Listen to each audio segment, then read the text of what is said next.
ओम शांति। ओम शांति। आज 21 तारीख के मीठे बाबा के महावाक्य हैं। आज बाबा बोले, मीठे बच्चे, नाम रूप से न्यारी कोई भी चीज नहीं होती। आत्मा व परमात्मा को भी नाम रूप से न्यारा नहीं कहेंगे, उसमें भी अविनाशी पाठ नोंधा हुआ है। मतलब बाबा सबसे पहले ही कह रहे, बच्चे, कोई भी ऐसी चीज दुनिया में नहीं है जिसका कोई रूप ना हो या नाम ना हो। और दूसरी बात ये, गीता में जो लिखा है कि मैं नाम रूप से न्यारा हूँ, उसका मतलब ये है कि मेरा जो नाम है वो मनुष्यों की तरह नहीं, मेरा जो रूप है वो मनुष्यों की तरह नहीं है। ठीक है, मेरा रूप जो है निराकार है। तो लोग उस बात को समझ नहीं पाए। निराकार का मतलब ही नहीं उसका कोई आकार नहीं, आकार है, ज्योति स्वरूप, और उनका नाम है शिव। तो बाबा ये कह रहे हैं कि बच्चे, मेरा भी है पर मेरा तुम्हारे जैसा नहीं, और आत्मा को तो आत्मा कहेंगे, और उसमें क्या भरा है? पाठ भरा हुआ है। तो प्रश्न है, शिव बाबा को भोलानाथ कहकर याद करते हैं, उसे भोला क्यों कहा है? कहते हैं ना भोला भंडारी। तो आंसर है, क्योंकि बाप ही अहिल्याओं, गणिकाओं, कुब्जाओं का उद्धार करते हैं, उन्हें विश्व की राजाई का वर्षा दे देते हैं। मनुष्य तो बाप के लिए कहते हैं, दुख भी वह देता है, सुख भी वह देता है, परंतु बाबा कहते हैं, मैं तो तुम बच्चों के लिए सुख का राज्य स्थापन करता हूँ। मुझे दुख हरता, सुख करता कहा गया है। विचार करो कि मैं अपने बच्चों को दुख कैसे दे सकता हूँ। मतलब ये समझा रहे हैं कि दुनिया में अगर किसी के साथ भी कुछ गलत होता है तो लोग फट से भगवान को दोष दे देते हैं कि तुमने बड़ा बुरा किया। तो यहाँ बाबा ये समझा रहे कि बच्चे, मैं तुम्हारा पिता हूँ, मैं तुम्हारे साथ बुरा नहीं, मैं तो तुम्हें सुख देता हूँ। जो भी कुछ होता है वो तो कर्मों अनुसार मिलता है, इसलिए भगवान को दोष देने का पाप ना करें, ध्यान रखें। तो गीत है, दूर देश का रहने वाला आया देश पराए। कौन से देश? इस कलयुग में आना पड़ा। ओम शांति। रूहानी बच्चों ने गीत सुना, अर्थात रूहों ने शरीर की कान रूपी कर्मेंद्री द्वारा गीत सुना। मैं आत्मा क्या कर रही हूँ? इन कानों से मीठे बाबा की महावाक्य सुन रही हूँ, ऐसे समझो। दूर देश से मुसाफिर आया है, तुम सब मुसाफिर हो ना। जो सब मनुष्य मात्र आत्माएं हैं वो सभी मुसाफिर हैं। आत्माओं का कोई भी घर यहाँ तो है नहीं। आत्मा है निराकार, आत्माओं का घर कहाँ है? परमधाम। निराकारी दुनिया में रहने वाली निराकारी आत्माएं हैं, उसको कहा जाता है निराकारी आत्माओं का घर, देश व लोक।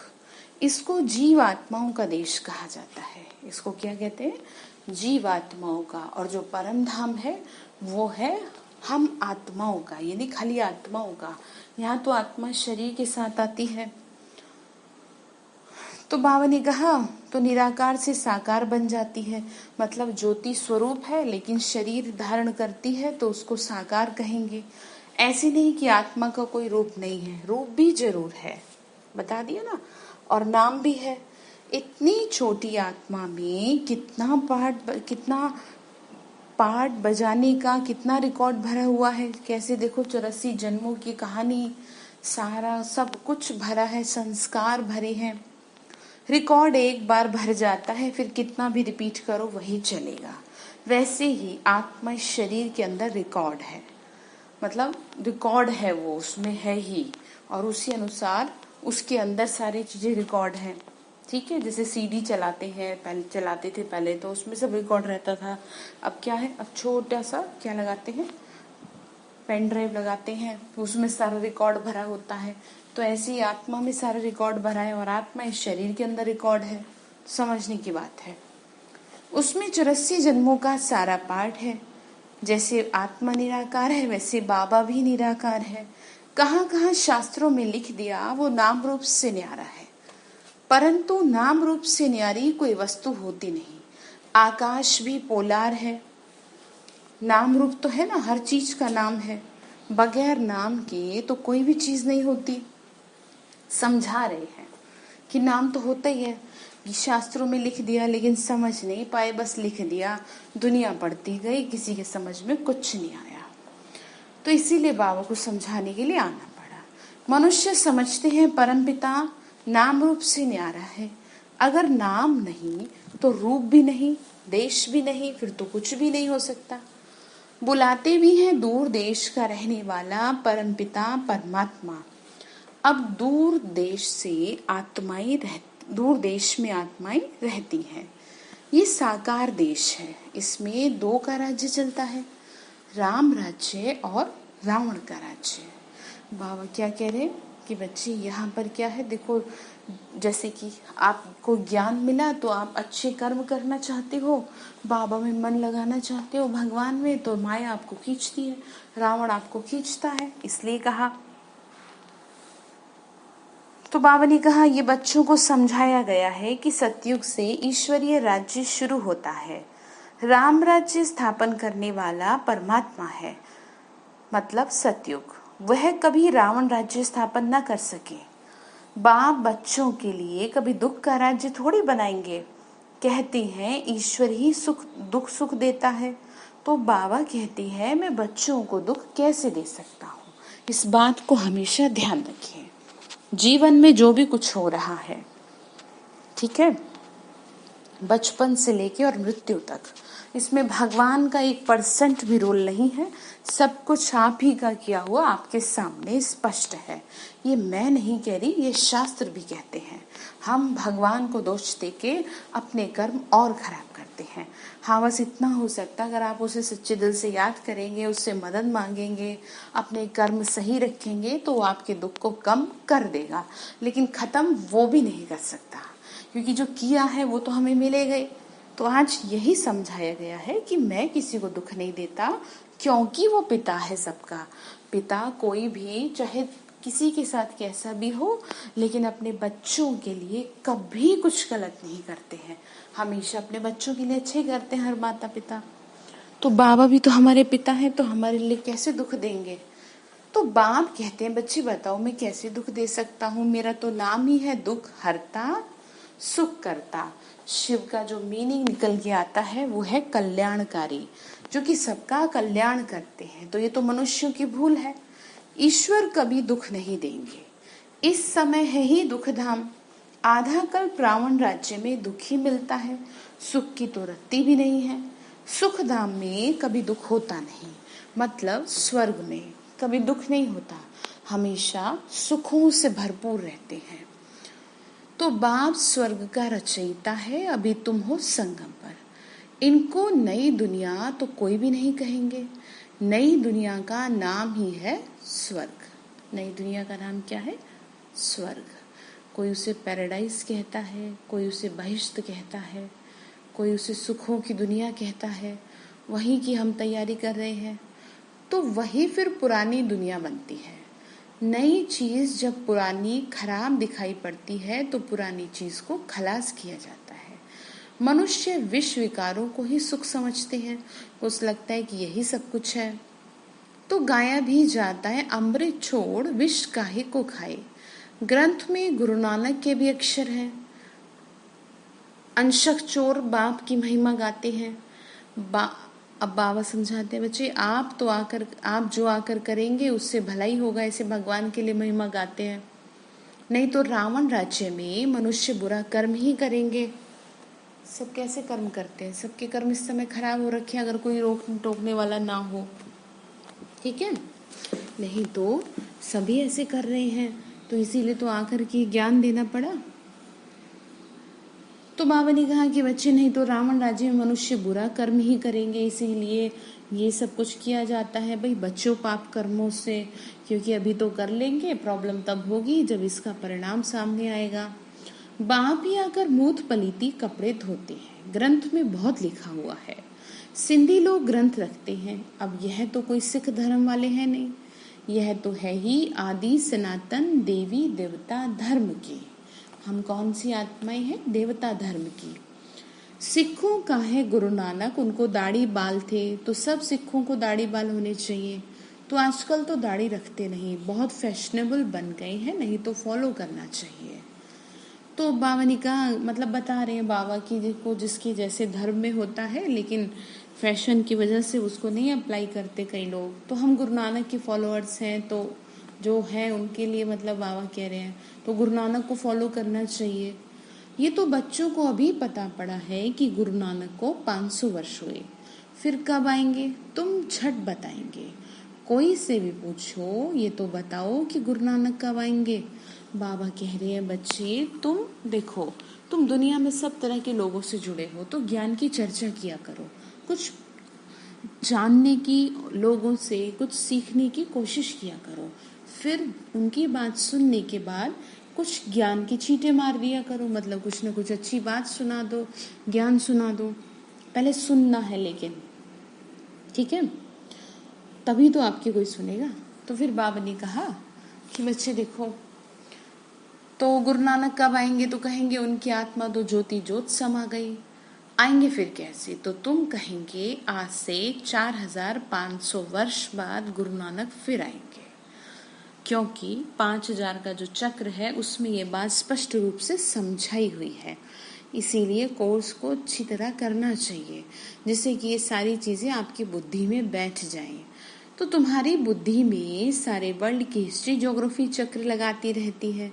बुद्ध, क्राइस्ट आदि सबके लिए कहेंगे इस समय तमो प्रधान है।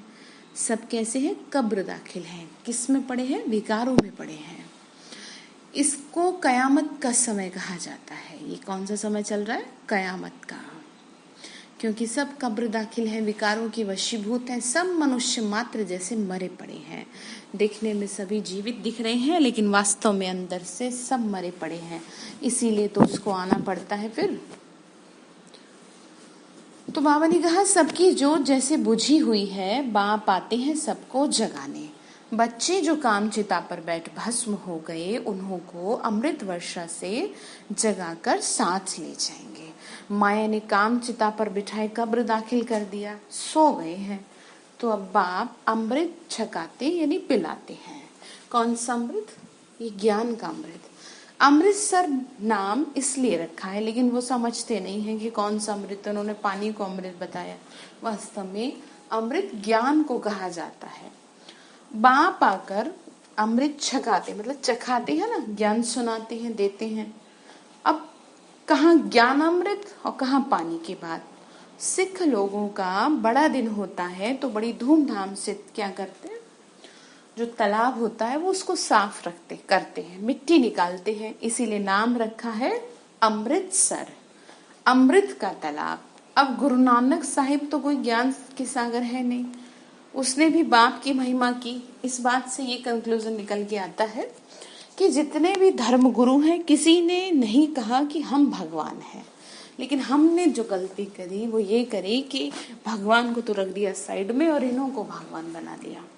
इसी वजह से हम वास्तव में उस परम पिता से दूर हो गए। ठीक है, इन्होंने भी क्या कहा, सतनाम एक ओमकार। तो कौन है एक ओमकार, वो शिव है, वो ज्योति स्वरूप है। लेकिन समझ नहीं ना, तो इस वजह से ऐसा करती है। तो बाबा ने आके सबसे पहले समझ दी। खुद कहते हैं एक ओमकार सतनाम, वह सदैव सच बोलने वाला है। महिमा गाते हैं उनकी महिमा में ऐसा, मतलब सिख लोग भी ऐसा गाते हैं महिमा में भगवान की। तो फिर कहा बाबा ने कि ऐसे कहते हैं, सत्यनारायण की कथा है ना, सिंधुवर्ती लोग बाहर जाते हैं तो सत्यनारायण की कथा कराते हैं, समझते हैं सत्यनारायण की कथा से सेफ्टी से पार हो जाएंगे। अमर कथा, तीजरी की कथा, कितनी भक्ति मार्ग की कथा सुनते आए हैं। कहते हैं शंकर ने पार्वती को कथा सुनाई, वो तो सूक्ष्म वतन में रहने वाला, वहां फिर कथा कौन सी सुनाई, दिखाते हैं ना। तो सूक्ष्म वतन बता दिया, कोर्स में बताया ना। तीसरे चैप्टर में ये बात समझाई गई है कि जो शिव कि जो ब्रह्मा विष्णु महेश है, वो इस चांद सितारों की दुनिया से ऊपर, यानी वो लाइट के शरीर में है, प्रकाश के शरीर में है, जहाँ की आवाज नहीं होती, इशारों से बात होती है। अब कहानी देखो क्या बैठ बनाई, तो बहुत सूत ना मुझा दिया। इसी को लोगों ने सुना और इसी को समझा, अर्थ नहीं समझा, इसीलिए परेशान। फिर तो क्या कहा, किसी को कुछ समझ नहीं आता। बाबा ने कहा जो सुना वही बस गाते हैं। कहते हैं कि ऐसे कथा सुनाई तो ये सब बातें बाबा बैठ समझाते हैं। वास्तव में मैं तुमको सुनाता हूँ अमर कथा, ये जो ज्ञान है इससे क्या होंगे, अमर लोक में जाएंगे। ठीक है, मृत्यु लोक से अमर लोक में ले जाता हूँ। बाकी सूक्ष्म वतन में पार्वती ने क्या दोष किया जो उनको कथा सुनाए। तो अभी तुम समझते हो हम नर से नारायण, नारी से लक्ष्मी बनते हैं। यह है अमरलोक में जाने के लिए सच्ची सत्य नारायण की कथा जो सुन रहे हैं, ये ज्ञान। तुम आत्माओं को अब ज्ञान का तीसरा नेत्र मिला है। क्या कह रहे हैं, ये ज्ञान मिला है तो तीसरा नेत्र मिला है। फिर बाबा ने देखो आगे कहा कि देखो मैं तुमको समझाता हूँ, तुम ही गुलगुल पूज्य थे, यानी तुम ही देवता थे, फिर 84 जन्मों के बाद तुम ही पुजारी बने हो। इसीलिए गाया हुआ है आप ही पूज्य आप ही पुजारी। बाबा कहते हैं मैं तो सदैव पूज्य हूँ, शिव को तो हमेशा पूजा जाता है, तुमको आकर पुजारी से पूज्य बनाता हूँ। कहते हैं हे राम आकर हमको पावन बनाओ। सब भक्त पुकारते हैं, आत्मा पुकारती है ना, हे पतित पावन। तो अभी तुम समझते हो कि गीता कोई कृष्ण ने नहीं सुनाई। बाबा ने कहा तुमने पुकारा तो मैं आया, लेकिन बस ये नहीं समझ पाए कि जो ज्ञान दिया परमात्मा शिव ने वो किसके माध्यम से दिया। तो पावन बनाने वाला तो एक ही परमात्मा है ना, एक ही राम है। तो बाप समझाते हैं कि ओपिनियन लेते रहो कि ईश्वर सर्वव्यापी नहीं है, गीता का भगवान शिव है न कि कृष्ण। बाबा कह रहे हैं राय लेते रहो इस बात पे और समझाते रहो। पहले तो पूछो भगवान किसको कहा जाता है, निराकार को व साकार को। कृष्ण तो साकार और शिव निराकार। वो सिर्फ इस तन का लोन लेते हैं, किसका, ब्रह्मा के तन का, बाकी माता के गर्भ से जन्म नहीं लेते। एक वही तो ऐसे हैं कि जो किसी के शरीर से जन्म नहीं लेते, अवतरित होते हैं। जैसे आत्मा अवतरित होती है ना शरीर में, गर्भ में जाती है, ऐसे ही परमात्मा अवतरित होते हैं ऊपर से, लेकिन वो बच्चे के रूप में नहीं आते, वो एक बूढ़े तन का आधार लेते हैं। और वो बूढ़ा तन कौन सा है, ब्रह्मा बाबा। तो पहले नंबर में गर्भ में आने वाली है कृष्ण की आत्मा। मतलब सतयुग में फर्स्ट नंबर पे तो श्री कृष्ण जन्म लेंगे, जबकि उन्होंने तो समझाया ये जा रहा है कि जो परमात्मा शिव है वो किसी के गर्भ से जन्म नहीं लेते। ठीक है, कौन लेता है गर्भ से जन्म, श्री कृष्ण। तो ब्रह्मा विष्णु शंकर भी सूक्ष्म शरीरधारी है, उनका भी लाइट का शरीर है, लेकिन शिव को तो वो भी नहीं है, वो उनका तो ज्योति स्वरूप है। तो यहाँ इस लोक में स्थूल शरीर है। ब्रह्मा का आधार लिया तो बाप की महिमा है, पतित पावन सर्व का सदगति दाता। यही गाते हैं ना महिमा में, सर्व का लिबरेटर, दुख हरता सुख करता। अच्छा सुख कहाँ हो सकता है फिर बताओ, सुख मिलेगा दूसरे जन्म में। बाबा क्या समझा रहे बच्चे, तुम्हें आगे सुख मिलेगा, इस दुनिया के क्या सुख लेने तुम्हें। जब रावण की दुनिया खत्म हो स्वर्ग की स्थापना हो जाएगी। अच्छा लिबरेट किससे करते हैं, छुड़ाते हैं ना, किससे, विकारों से, बुराइयों से, गंदगी से, पाप कर्मों से आपको छुड़ाते हैं। शुरू शुरू में तो तकलीफ होती है, लेकिन बाद में समझ आ जाती है। तो रावण के दुख से छुड़ाते हैं, ये तो दुख धाम है ना। बाबा कह रहे बच्चे तुम दुख धाम में हो, मैं तुम्हारा पिता हूँ, तुम्हें नहीं छुड़ाऊंगा तो किसे छुड़ाऊंगा। तो फिर वो हजम नहीं होता कईयों को, तो फिर अच्छा फिर गाइड भी बनते हैं। गाइड अर्थात साथ ले जाने वाला, तीर्थों पे जाते हैं ना तो गाइड होते हैं साथ में। तो हम भी जा रहे हैं, तो हमें भी कहाँ जा रहे हैं, हम परम धाम की ओर चल रहे हैं, तो हमें गाइड करने वाले शिव बाबा आए हैं। तो ये शरीर तो यहाँ ही खत्म हो जाते हैं, बाकी आत्माओं को ले जाते हैं, सबको दुख से छुड़ाए, पवित्र बनाए, घर ले जाते हैं। मनुष्य जब शादी कराते हैं तो पहले होता है पति, पीछे होती है ब्राइड, फिर बारात होती है। तो अब तुम्हारी माला भी ऐसे, ऊपर में है शिव बाबा, फूल, पहले फूल को नमस्कार करेंगे, माला होती है ना उसमें, फिर युगल दाना यानी ब्रह्मा सरस्वती, फिर हो तुम। मतलब जो भक्ति में माला का जाप करते हैं वो माला ऐसी कैसे बनी, वो तो खाली मणके दिखा दिए, उसमें तो मणकों का भी तो कोई रहस्य होगा कि ये जो भक्ति पूजा पाठ की चीजें बनी हैं किसी न किसी वजह से तो बनी है ना। इसके पीछे के अर्थ को बाबा हमें समझा रहे हैं। लोगों ने तो सिर्फ देखा ही है उस चीज को, मतलब उसको स्थूल रूप में ही यूज कर रहे हैं, उसका अर्थ नहीं समझ रहे। तो बाबा समझा रहे हैं। तो बाबा ने कहा तुम फिर बाबा की मददगार फूल शिव बाबा की याद से सूर्यवंशी विष्णु की माला बनी है। ब्रह्मा सरस्वती सुलक्ष्मी नारायण बनते हैं।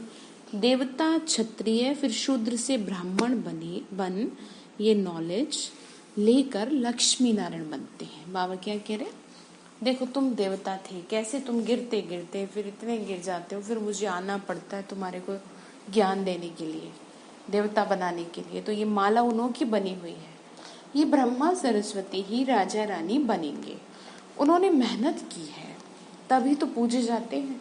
कोई को पता नहीं कि माला क्या चीज है। आ गई ना वही बात, जिस माला को ये सिमरते हैं पता ही नहीं उसका, ऐसे ही माला फेरते रहते हैं। 16,108 की भी होती है, बड़े बड़े मंदिरों में रखी जाती है। फिर कोई कहाँ से खींचेगा, कोई कहाँ से खींचेगा। तो बाबा बॉम्बे में लक्ष्मी नारायण के मंदिर में जाते थे। ब्रह्मा बाबा माला जाकर फेरते थे, राम राम जपते थे। फूल शिव बाबा है, सबसे ऊपर का जो माला का मणका होता है ना, वो फूल को ही राम राम कहते हैं। फिर सारी माला पर माथा टेकते हैं। कौन है वो देव आत्माएं हैं, वो आप ही हो, ये रियलाइज करा रहे हैं। मत भूलो खुद को, ये समझा रहे हैं। ज्ञान तो कुछ है नहीं लोगों को। पादरी लोग भी हाथ में माला फेरते रहते हैं। पूछो किसकी माला फेरते रहते हो, तो कहेंगे क्राइस्ट की याद में है। तो उन्हों के बड़े पादरी होते हैं, तो वह फिर पोप की माला होगी। सब उनके चित्र हैं। पोप मतलब जो पोप है उनका भी कितना मान है, तो उनको खुद पता नहीं कि क्राइस्ट की आत्मा कहाँ है। बाबा हर धर्म के बारे में आज हमें क्लैरिफिकेशन दे रहे हैं कि कैसे कैसे कौन कौन से धर्म की आत्माओं का कैसे कैसे गायन है, क्या क्या करते हैं, अर्थ समझा रहे हैं। तो तुम जानते हो क्राइस्ट की आत्मा भी अभी बेगर रूप में है। ज्ञान नहीं है ना, तो अभी तुम बेगर टू प्रिंस बन रही हो। भारत ही प्रिंस था, भारत सोने की चिड़िया था, वही प्रिंस था, अभी भिखारी बन गया, फिर से प्रिंस बनेंगे। और बनाने वाला कौन है? शिव बाबा। बनेंगे कैसे? इस ज्ञान से। तुम यहाँ पढ़कर 21 जन्मों के लिए प्रिंस प्रिंसेस स्वर्ग में बनते हो। अभी तो पढ़ाई चल रही है, वो तो बनेंगे तो वहीं पर ना। नॉलेज से तुम मनुष्य से देवता बनते हो। इस नॉलेज से क्या बन जाएंगे? देवता बन के निकलेंगे। फिर बाबा ने आगे कहा, अभी तुम समझते हो ना कि जो श्री कृष्ण सतयुग का प्रिंस था, सो 84 जन्मों के बाद बेगर बना, यानी ब्रह्मा बाबा। 5000 वर्ष पहले देवी देवताएं कितने साहूकार थे, वही अब कंगाल यानी बेगर बने हैं। ये बातें सिर्फ तुम ही सुन सकते हो। बेगर से मतलब ये है ज्ञान नहीं रहा ना, तो भिखारी हो गए। तो भगवानुवाच वो सब का फादर है, वो कहते हैं मैं तुम सब का पिता हूँ। तुम गॉड फादर से सुनते हो। यहाँ किससे सुन रहे हैं? गॉड फादर से, परमात्मा जो सबका पिता है। गीता में सिर्फ ये भूल कर दी कि जो शिव भगवानुवाच के बदले कृष्ण भगवानुवाच डाल दिया। इसीलिए गाया जाता है झूठी दुनिया। इस समय सारी दुनिया कांटों का जंगल बन गई है। बॉम्बे में बबुलनाथ का मंदिर है। बाप आकर इन कांटों को फूल बनाते हैं। बाबा ने क्या कहा? बबुलनाथ के मंदिर से मतलब क्या है? मैं तुमको फूल बना देता हूँ, इसीलिए इनको कांटों का जंगल कहा जाता है। ये कलयुग क्या है? जंगल के समान है।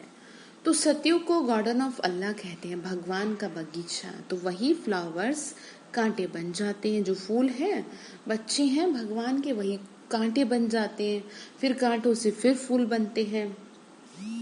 तो सतयुग में कभी रावण को नहीं जलाते, क्योंकि वहां रावण है ही नहीं, तो जलाना क्या फिर। रावण पुराना दुश्मन है भारत का। तुम्हारी लड़ाई रावण से है, जिसने आधा कल्प दुख दिया है। आखिरी बड़ी लड़ाई भी होगी। सच्चा सच्चा दशहरा होना है। बाबा ने कब तक तो फॉर्मेलिटी हो रही है, और जल्दी ही वो समय आएगा विकारों की समाप्ति का। तो रावण राज्य ही खलास हो जाएगा। रावण का राज्य है ना, तो खलास तो होना है, तुमको फिर सोने के महल मिल जाएंगे। अभी तुम रावण पर जीत पहन स्वर्ग के मालिक बनते हो। बाबा सारे विश्व का राज्य भाग्य देते हैं, इसीलिए उनको शिव भोला भंडारी कहते हैं। गणिकाएं, अहिल्याएं, कुब्जाएं सबको बाप विश्व का मालिक बनाते हैं, सबको ज्ञान देते हैं ना। तो बाकी जो स्वर्ग के लायक नहीं है, वो जो विकारों को नहीं छोड़ सकते, तो उनके लिए क्या कहते हैं? उनके लिए बाबा कहते हैं, बच्चे अभी अंतिम जन्म तुम पावन बनो। ये विकार पॉइजन है, जहर है, जो तुमको आदि मध्यंत दुखी बनाते हैं। देखो पिता समझा रहे हैं, तो क्या तुम ये एक अंतिम जन्म इन्हें नहीं छोड़ सकते? बची कुछ अंतिम में भी बताओ किसके कितने साल रह गए, समझ रहे हैं? किसी के कोई 50-60 साल तो रहे नहीं है, बहुत कम सी जीवन रहा है। उसी में कह रहे हैं विकार बगैर। बाबा ने कहा तुम पवित्र नहीं बनते हो। बाबा कह रहे हैं मैं तुमको अमृत पिलाए अमर बनाता हूँ, फिर भी तुम पवित्र नहीं बनते। विकारों बगैर, सिगरेट शराब बगैर रह नहीं सकते हो। मैं बेहद का बाप कहता हूँ, तुम एक जन्म पवित्र बनो तो तुमको मालिक बनाऊंगा स्वर्ग का। ये बोल देखो, अथॉरिटी के बोल, कौन बोलेगा आपको ऐसे? तो सोचो। तो फिर कहा तुम जानते हो बाप आया ही है सारी दुनिया को दुखों से छुड़ाने, शांति धाम ले चलने। तो अभी सब धर्मों का विनाश हो जाएगा और एक धर्म आ जाएगा, वो है देवी देवता धर्म। ग्रंथ में भी परमपिता परमात्मा को अकाल मूर्त कहते हैं। बाप है महाकाल, तो बाप है महाकाल, वो काल तो 1-2 को ले जाएंगे, मैं तो सबको लेके जाऊंगा। बाबा ने कहा तुम्हें विकारों से छुड़ाना है मुझे, इसीलिए क्या कहते हैं? महाकाल कहते हैं। अच्छा, मीठे मीठे सिक्के लदे बच्चों प्रति माता पिता बाप दादा का याद प्यार और गुड मॉर्निंग। रूहानी बाप की रूहानी बच्चों को नमस्ते। हम रूहानी बच्चों की रूहानी माता पिता बाप दादा को नमस्ते। बाबा नमस्ते। शुक्रिया बाबा, शुक्रिया। धारणा के लिए मुख्य सार है, इस अंतिम जन्म में ज्ञान अमृत पीकर अमर बनना है, स्वयं को स्वर्ग में ले चलने के लायक बनाना है, बुरी आदतों को छोड़ देना है। दूसरी पॉइंट है, अभी पढ़ाई पढ़कर 21 जन्मों के लिए स्वर्ग में प्रिंस प्रिंसेस बनना है। सच्ची सच्ची सत्यनारायण की कथा सुन नर से नारायण बनने का पुरुषार्थ करना है। ये ज्ञान सुन करके अपने आप होता जाएगा सब। वरदान दिया बाबा ने, 1 सेकंड के दृढ़ संकल्प से स्वयं को व विश्व को परिवर्तन करने वाले रूहानी जादूगर भव। बाबा ने कौन सा टाइटल दिया? रूहानी जादूगर। दृढ़ करो संकल्प। जैसे जादूगर थोड़े समय में बहुत विचित्र खेल दिखाते हैं, वैसे आप रूहानी जादूगर अपनी रूहानियत की शक्ति से सारे विश्व को परिवर्तन में लाने वाले हो। यानी अपनी आत्मिक शक्ति से तुम सब बदल दोगे। कंगाल को डबल से ताज यानी डबल ताजधारी बनाने वाले हो। स्वयं को बदलने के लिए सिर्फ मैं 1 सेकंड का दृढ़ संकल्प में, क्या संकल्प करना है? स्वयं को बदलने के लिए सिर्फ 1 सेकंड का दृढ़ संकल्प धारण करते हो कि मैं आत्मा हूँ और विश्व को बदलने के लिए स्वयं को विश्व की आधार मूर्त उद्धार मूर्त समझकर विश्व परिवर्तन के कार्य में सदा तत्पर रहते हो। इसीलिए सबसे बड़े रूहानी जादूगर आप हो। समझ में आया? बाबा क्या कह रहे हैं? बच्चे तुम क्या करते हो? तुम जैसे ही दृढ़ संकल्प करते हो कि मुझे बदलना है, तो क्या हो जाता है? विश्व बदलने की कगार पे आता है। तो सिर्फ मैं आत्मा हूँ, ये पक्का हो। विश्व को बदलने वाली आधार मूर्त हो। जो मैं करूँगी वो सब करेंगे, ये ध्यान रखें। स्लोगन है, जो स्वराज्य अधिकारी आत्माएं हैं वो कभी पर अधीन नहीं हो सकती, मतलब दूसरों के अधीन नहीं हो सकती। दूसरों के ऊपर उनकी खुशी निर्भर नहीं है, वो तो अपनी सीट पर सेट रहती है, तो हमेशा खुश रहती है। तो होमवर्क क्या दिया बाबा ने? क्या करना है? बुरी आदतों को छोड़ देना है। तो आज अपने में चेक कर लेना कौन सी बुरी आदत है मेरे में जो मुझे छोड़नी है। ठीक है? अच्छा, ओम शांति।